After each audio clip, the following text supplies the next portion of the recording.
So, ito yung lagi nating topic, lagi nating napag-uusapan na dito sa Davao City. Kung gusto mo talaga makita ng maraming tao, dito ka pupunta sa mga restaurants, mga food parks, kainan.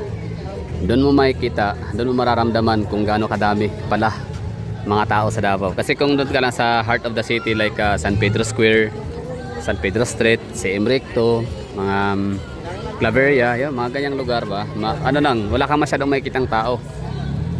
Kasi ang mga tao, syempre from work, uwi ng bahay, tapos iba naman ay rektang mga food parks, rektang mga kaya nito, mga food bazaars. Daming tao, di na mahulog ang karayom. Sabihin mo natin na bagong bukas, no? Yan, isa din pala yan sa rason, no? Ang mga Davaoenyo kung saan may bago. I don't know kung Davao lang, pero parang nung nakausap ko yung may-ari yung parang management nung Davao Big Bang or Big Bang Food Park sa San Pedro Street. Syempre meron silang minamanage na businesses, na mga food parks businesses throughout the country, no? Talagang alam nila na yun talaga daw ang kalakaran business style, or yun talaga yung mga negosyong mga food parks, mga restaurants. Talagang hindi siya pang matagalan, no? Maganda lang siya sa simula, first 6 months or up to 1 year. Kaya nga daw itong Davao City Big Bang Food Park umabot ng isang taon mahigit. Kaya parang sa kanilang experience, yung Big Bang Food Park daw sa San Pedro ang pinakamatagal, no? Nag-sustain up to 1 year mahigit compare sa BGC or sa ang area sa Kamaynilaan. Okay, so pasok tayo dito, daming tao, wala na, di na mahulog ang karayom, wala nang maupuan. Parang ang sarap ng dito, bulalo. Talagang bone marrow, no? Hindi pala bulalo, bone marrow lang, sisig, bone marrow. Anyway, pasok tayo dito. Time check tayo, maaga pa lang ha. It's alas 6:30 ng gabi. Pero wala na, punuan na. Although ito talaga yung pinakamaraming oras. Ito talaga yung oras na maraming tao, di ba? Ito talaga yung pang first wave.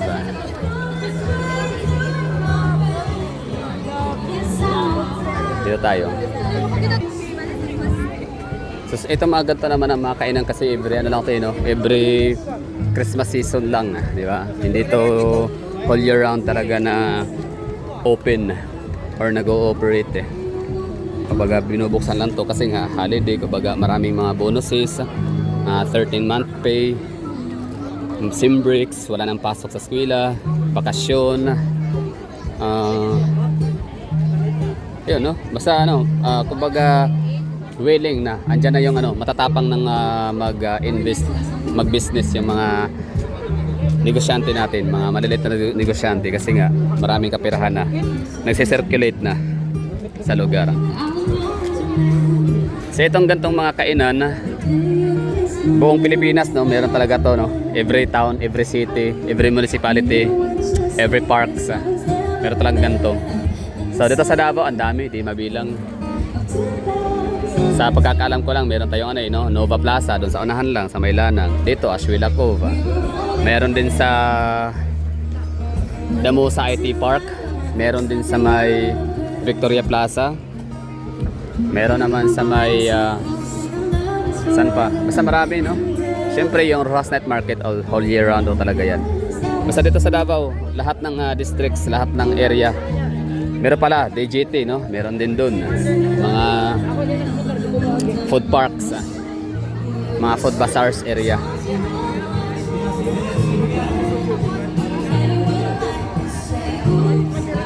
Singing bye bye bye, hold up if you wanna go and take a ride with me, baby, one more time.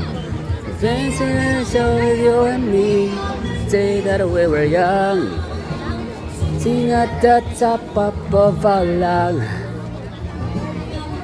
So meron pa silang pa konsyerto or parang ang tawag dyan, entertainer.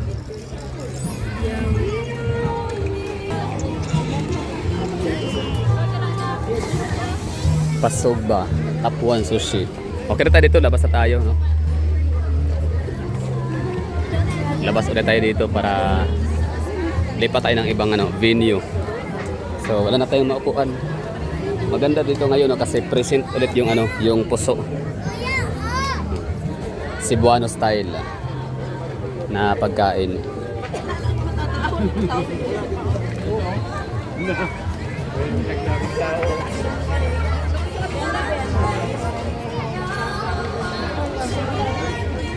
Oh, diba? Dami tao no.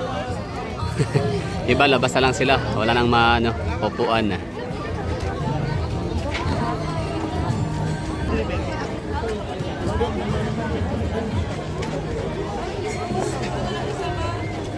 Okay, grabe talaga mga taga Davao no. So isa na yata sa pinakamalakas na power ito purchasing power no, Davao City. Yan na nga kasi maraming tao, tsaka yung dito poverty incidence no, yung nasa 5% lang.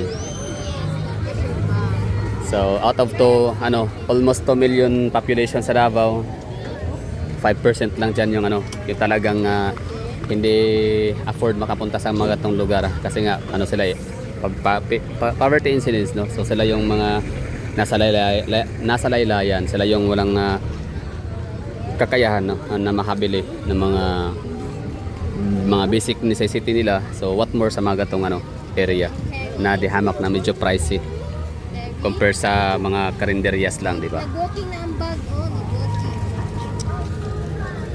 Daming tao, kumbaga lang to dito. Pasilip ko lang sa inyo kung anong ganap sa anong tawag dyan? Big Bad Wolf. Ba't ganyan? Walang pangalan. Basta Food Bazaar sa may Ashuela Cova. Pasilip lang no? Ganap dito, daming tao. So talagang napaka-effective din ng marketing no, itong area nila dito sa township nila.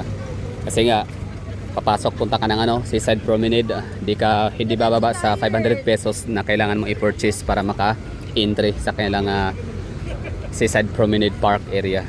Tapos ngayon naman na beer season or Christmas season, so meron silang mga pa-Christmas tree, Christmas lights presentation sa kanilang bungad entrance area.